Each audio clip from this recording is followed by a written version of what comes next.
तो एक बार फिर से बहुत बहुत स्वागत है आप सभी का मेरे इस यूट्यूब चैनल में। हम लोग तैयारी कर रहे हैं जनरल स्टडीज़ यानी कि जीएस की, और जीएस में हम लोग देख रहे हैं मध्यकालीन भारतीय इतिहास सीरीज़। मध्यकालीन भारतीय इतिहास सीरीज़ में हम देख रहे थे दिल्ली सल्तनत, और पिछले क्लास में हमने दिल्ली सल्तनत के एक महत्वपूर्ण वंश तुगलक वंश को देखा और देखा कि किस प्रकार से तुगलक वंश के शासन का अंत हुआ। आज हम जिस वंश को डिस्कस करेंगे आज के क्लास में वो वंश है हमारा सैयद वंश। सैयद वंश का जो काल रहा ये 1414 से लेकर के 1451 तक रहा, और इस सैयद वंश के संस्थापक जो है ये माने जाते हैं सैयद खिज़र खां। सैयद खिज़र खां ने 1414 से लेकर के 1421 तक दिल्ली के सुल्तान के पद को सुशोभित किया या दिल्ली के सुल्तान रहे। अब हम लोग बात करते हैं कि किस प्रकार से सैयद खिज़र खां ने जो है ये सैयद वंश की स्थापना की। याद कीजिए, जब तुगलक वंश का शासन चल रहा था तो तुगलक वंश का अंतिम सुल्तान था नासिरुद्दीन महमूद तुगलक। ठीक है, तुगलक वंश का अंतिम सुल्तान था नासिरुद्दीन महमूद तुगलक, और इसी के समय पर महान मंगोल आक्रमणकारी तैमूर लंग ने भारत पर आक्रमण किया था। ठीक है, तैमूर लंग ने जिस समय आक्रमण किया था, नासिरुद्दीन महमूद जो है ये दिल्ली छोड़ करके भाग खड़ा हुआ था, और इस तैमूर लंग ने लगभग सप्ताह भर तक दिल्ली में जो है ये कत्लेआम मचाया, दिल्ली को लूटा और खसोटा। लूट खसोट मचाने के बाद जो तैमूर लंग था ये भारत की अपार संपत्ति को लूट करके स्वदेश चला गया और अपने पीछे छोड़ करके गया अपने सेनापति को, और इसी सेनापति का नाम था सैयद खिज़र खां। ठीक है, तैमूर ने लौटते समय जो है ये अपने भारत में विजित जो प्रदेश थे इनका गवर्नर इसने बनाया सैयद खिज़र खां को। जब तैमूर भारत से लौट रहा था तो इसने अपने सेनापति खिज़र खां को अपने भारत में जीते हुए प्रदेश लाहौर, मुल्तान, दीपालपुर इनका गवर्नर अर्थात इनका सूबेदार बनाया, और तैमूर लंग अपने देश चला गया। ये जो सैयद खिज़र खां रहे ये 1412 ईस्वी तक जो है ये लाहौर, मुल्तान और दीपालपुर के गवर्नर के रूप में कार्य करते रहे। 1412 ईस्वी में जो तुगलक वंश का अंतिम सुल्तान था नासिरुद्दीन महमूद तुगलक, इसकी मृत्यु हो जाती है। 1412 में नासिरुद्दीन महमूद तुगलक की मृत्यु हो जाती है। इसकी मृत्यु के बाद में जो सैयद खिज़र खां थे, सैयद खिज़र खां दिल्ली पर आक्रमण करते हैं और दिल्ली पर अधिकार कर लेते हैं। 4 जून 1414 ईस्वी को जो सैयद खिज़र खां थे ये दिल्ली की गद्दी पर बैठते हैं अर्थात दिल्ली के स्वामी बनते हैं। इस प्रकार से सैयद खिज़र खां के द्वारा दिल्ली सल्तनत में एक नए राजवंश की स्थापना होती है, और वो वंश कहलाता है सैयद वंश। अब ये जो सैयद थे, माना जाता है कि ये जो सैयद वंश वाले थे ये पैगंबर के वंशज थे। ठीक है, ये जो सैयद वंश वालों को पैगंबर अर्थात इस्लाम धर्म के प्रवर्तक पैगंबर मोहम्मद का इनको वंशज भी माना जाता है। ठीक है, अब ये जो सैयद खिज़र खां थे गद्दी पर बैठने के बाद इसने उपाधि धारण की रैयत आला। ठीक है, रैयत आला का अर्थ होता है कि यह एक सूबेदार है। इसने सुल्तान की उपाधि कभी धारण नहीं की, अर्थात यह जीवन भर जो है यह तैमूर लंग के उत्तराधिकारी के रूप में ही भारत में, उत्तराधिकारी नहीं उसके अधिकारी या सूबेदार के रूप में ही भारत में शासन करता रहा, और इस व्यक्ति ने अपने जीवन पर्यंत कभी भी सुल्तान की उपाधि धारण नहीं की और ये रैयत आला की उपाधि से संतुष्ट रहा, अर्थात यह एक स्वतंत्र सुल्तान के रूप में अपने आप को कभी भी इसने अपने आप को स्वतंत्र सुल्तान नहीं माना। और इसने जिंदगी भर, है ना, इसने जिंदगी भर, किसने, तो सैयद खिज़र खां ने जिंदगी भर तैमूर लंग का जो चौथा पुत्र था शाहरुख, है ना, तैमूर लंग का चौथा पुत्र था शाहरुख, इसको ये जीवन भर टैक्स भेजता रहता था। ठीक है, इसने जीवन भर शाहरुख को टैक्स भेजा तैमूर लंग की मृत्यु के बाद भी, अर्थात ये स्वतंत्र शासक अपने आप को नहीं मानता था। ठीक है, अब सैयद खिज़र खां ये जो पैगंबर के वंशज थे सैयद खिज़र खां वाले, सैयद वंश वाले, इस सैयद वंश वालों में न तो खिलजी की तरह वीरता थी और न ही जो है ये तुगलकों की तरह नए नए प्रयोग करने की क्षमता थी। यानी इनके काल में कोई बहुत बड़े परिवर्तन हमें देखने को नहीं मिलेंगे। जिस तरह से हम लोगों को खिलजी वंश में दिखा, तुगलक वंश में दिखा, इस वंश में वैसे कोई बहुत बड़ी घटनाएं देखने को नहीं मिलती है।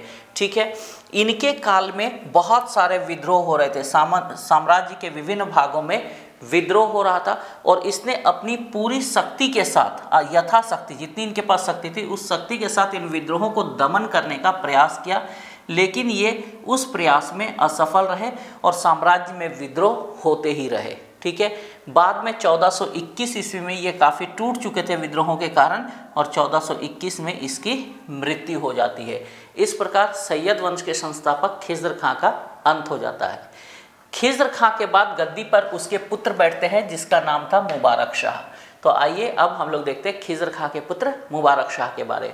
मुबारक शाह का शासनकाल जो है ये 1421 से लेकर के 1434 ईस्वी तक रहा। ठीक है, अब ये जो मुबारक शाह हैं ये खिज़्र खां के पुत्र थे और साथ ही साथ ये इसके उत्तराधिकारी भी थे। ठीक है, खिज़्र खां के शासनकाल में एक बहुत बड़े विद्वान हुए जिनका नाम था याहिया बिन सरहिंदी।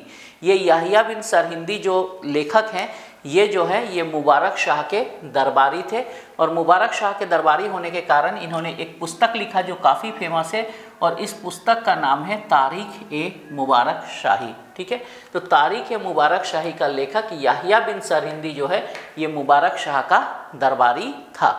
अब क्या है, ये जो तारीख ए मुबारक शाही है इस पुस्तक से मुबारक शाह है ना, ये जो सैयद वंश के शासक मुबारक शाह हैं और साथ ही साथ सैयद वंश, इसके बारे में बहुत सारी जानकारी हमें मिलती है। यानी तारीख ए मुबारक शाही से मुबारक शाह जो राजा थे इनके बारे में और सैयद वंश के बारे में जानकारी प्राप्त होती है। ऑब्वियसली सी बात है कि इनके शासनकाल में लिखी गई है तो इनके बारे में ही लिखा हुआ होगा इस पुस्तक में। अब मुबारक शाह ने एक नया नगर भी बसाया था, जो आपको याद रखना है। मुबारक शाह ने जिस नगर को बसाया उस नगर का नाम है मुबारकाबाद। पूछा जाता है ये मुबारकाबाद शहर के संस्थापक कौन थे, तो मुबारकाबाद शहर के संस्थापक जो है ये मुबारक शाह थे। अब मुबारक शाह के पिता के शासनकाल में भी मैंने बताया कि आपको काफ़ी विद्रोह हो रहे थे साम्राज्य में। पिता के समान इसके भी शासनकाल में काफ़ी विद्रोह हो रहे थे और पिता के ही समान इसने भी अपनी यथाशक्ति इन विद्रोहों को रोकने का प्रयास किया, परंतु इन विद्रोहों को दबाने के प्रयास में ये भी सफल नहीं हो पाए।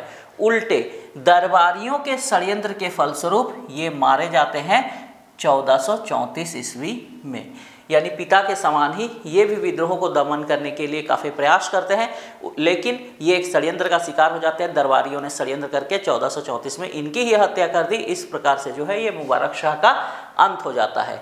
मुबारक शाह के बाद में जो है ये दो सुल्तान बनते हैं। एक है मोहम्मद शाह जिनका काल 1434 से 1445 रहा, इनके बारे में कोई विशेष बात वैसी है नहीं। दूसरे जो बनते हैं मोहम्मद शाह के बाद वो बनते हैं अलाउद्दीन आलम शाह। अलाउद्दीन आलम शाह का काल है 1445 से 1450। तो आइए थोड़ा सा हम लोग बात कर लेते हैं अलाउद्दीन आलम शाह पर। अलाउद्दीन आलम शाह जैसे कि मैंने आपको बताया इनका काल 1445 से 1450 तक रहा। ये जो थे ये सैयद वंश के अंतिम सुल्तान थे। तो सबसे महत्वपूर्ण बात इसमें यही याद करना है कि ये जो है ये सैयद वंश के अंतिम सुल्तान हैं। इनके शासनकाल में एक बड़ी अजीब घटना घटती है। इनके शासनकाल में इनके वजीर होते हैं हमीद खां। वजीर इस समय कहा जाता था प्रधानमंत्री को, और जो सल्तनत काल है इस सल्तनत काल में सुल्तान के बाद जो दूसरा सबसे महत्वपूर्ण पद होता था वो वजीर का पद होता था। तो इनके शासनकाल में होता है कि इनका अपने वजीर हमीद खां के साथ में जो है ये मतभेद हो जाता है और दोनों के बीच में संघर्ष शुरू हो जाता है, अर्थात दोनों के बीच में टेंशन हो जाता है और दोनों का आपस में लड़ाई झगड़ा होने लगता है।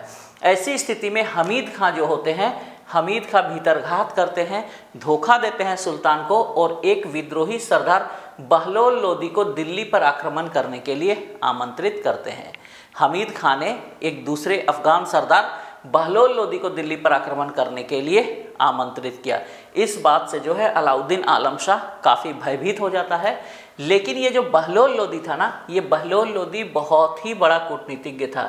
ये बहलोल लोदी जानता था कि ये हमीद खां चतुर व्यक्ति है, इसीलिए बहलोल लोदी ने जो है ये अलाउद्दीन आलम शाह पर आक्रमण करने से पहले इसने हमीद खां पर आक्रमण किया और हमीद खां को रास्ते से हटा दिया, यानी कि उसकी हत्या कर दी। और हमीद खां को हटाने के बाद इसने दिल्ली पर अधिकार कर लिया।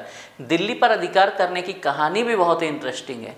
जब बहलोल लोदी ने हमीद खां को मार दिया और मारने के बाद ये दिल्ली पहुंचा, तो ये जो अलाउद्दीन है ये बहुत ही नीच प्रवृत्ति का व्यक्ति था। इस अलाउद्दीन ने बिना युद्ध किए ही, ये अलाउद्दीन जो था ये डर गया।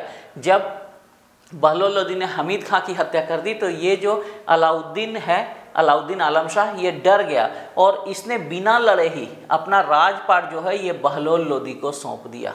बिना लड़े ही सारा राजपाट दे दिया और खुद जो है ये बदायूं चला गया और बदायूं में जाकर के एक साधारण अमीर का जीवन व्यतीत करने लगा।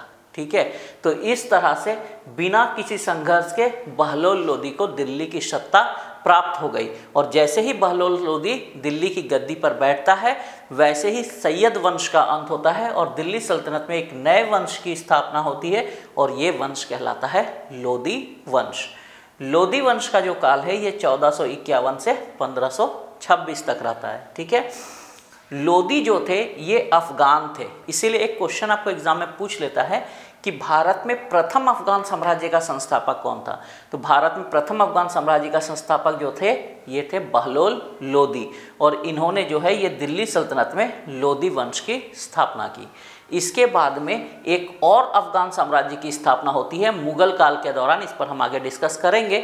ये आपको क्वेश्चन आता है कि द्वितीय अफगान साम्राज्य का संस्थापक कौन था। तो द्वितीय अफगान साम्राज्य का संस्थापक जो था ये था शेरशाह सूरी और इसने जो है ये मुगल काल में हुमायूं को पराजित करके भारत में फिर से अफगान साम्राज्य की नींव डाली थी और इन्होंने जिस वंश की स्थापना की थी वो था सूर वंश। ये सब आगे एक एक करके आएंगे और इस पर हम लोग डिस्कस करेंगे।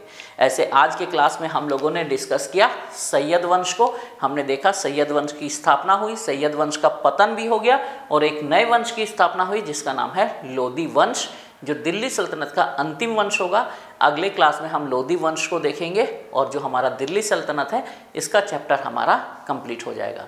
तो आज का वीडियो आप लोगों को कैसा लगा कमेंट करके ज़रूर बताइएगा। वीडियो अगर अच्छा लगा तो वीडियो को लाइक कर दीजिए और अगर चैनल को अभी तक सब्सक्राइब नहीं किया है तो चैनल को सब्सक्राइब कर लीजिए। और अगर वीडियो आपको लगता है कि ये हेल्पफुल है तो अपने दोस्तों के बीच भी इसे शेयर जरूर कीजिए। तो चलिए आज के क्लास में इतना ही रखते हैं, मिलेंगे नेक्स्ट क्लास में, तब तक के लिए इजाज़त दीजिए। Thank you very much.